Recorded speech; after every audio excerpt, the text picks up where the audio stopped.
Although I'm sure many of you are familiar with the HRMI Pacific module story, there's likely to be quite a few of you out there who are discovering the HRMI data and Pacific module for the first time.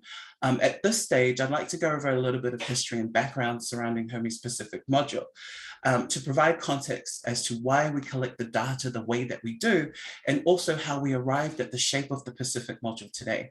Now, HRMI is an organization that was founded by Anne-Marie Brooke, based here in Aotearoa, with Chad Clay at the University of Georgia, who's both of them are on this call, and Susan Randolph at the University of Connecticut.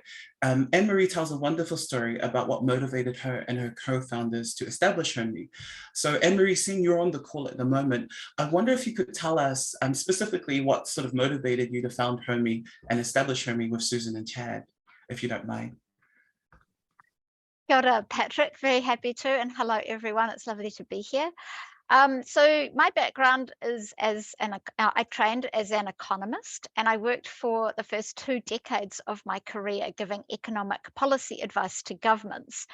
So that was particularly around, what policies they needed to introduce to make the economy work better. And for a good time in the 2000s, I was working at the Organization for Economic Cooperation and Development, the OECD in Paris, giving advice to different governments around the world.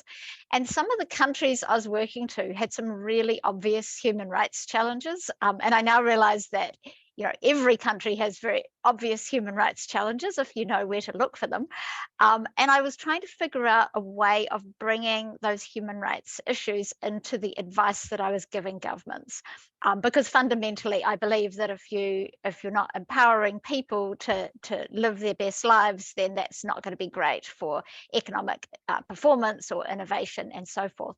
And I found that it was really challenging to do, basically because human rights are so politically sensitive, it makes it very difficult to bring them up in that kind of economic policy advice context.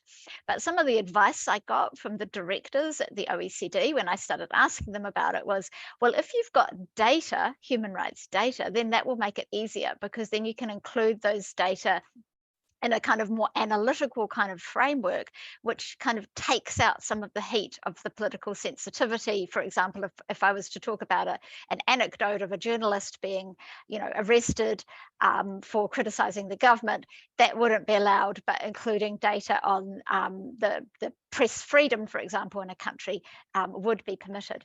So that's really what kicked off my search for good human rights data. And I found Chad and Susan as part of that search, and the 3 of us got together and decided that we would co-found an organization, which we ended up calling the Human Rights Measurement Initiative, or HRMI for short.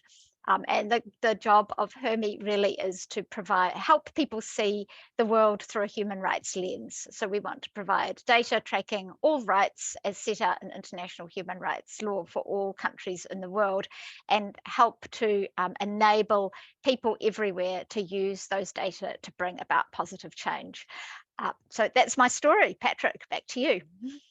Right, thanks, Anne-Marie, that was great. And sort of just kind of building from there, I guess the vision of having comparable and regular data around human rights also motivated the team to think about how the work that HRMI does could be extended into the Pacific, right, which is where we are today.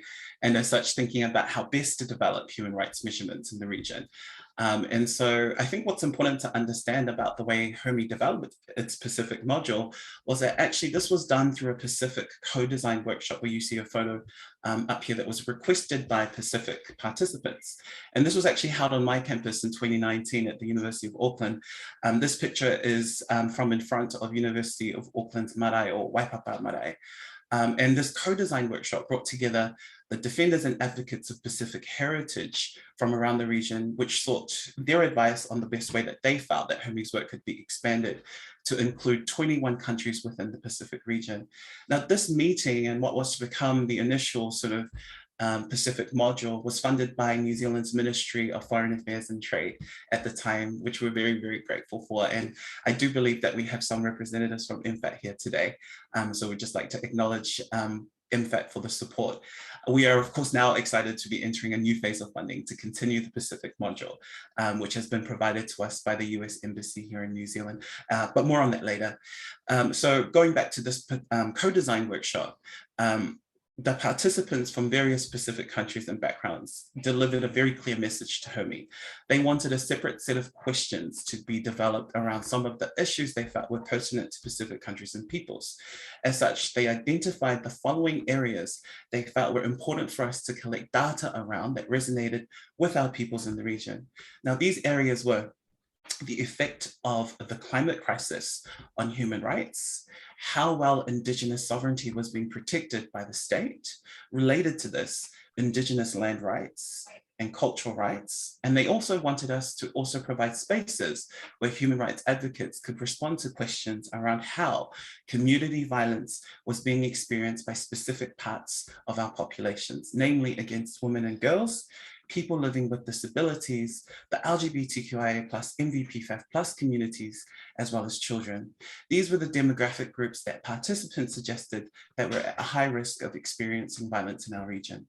Now, the first pilot module was run and established in 2020 with a second iteration of the module attached to the main HRMI expert respondent survey in 2021. And data for 2022 is now available for you all to review on the HRMI website and Rights Tracker, which Anne-Marie will demo for you a little later on in the session.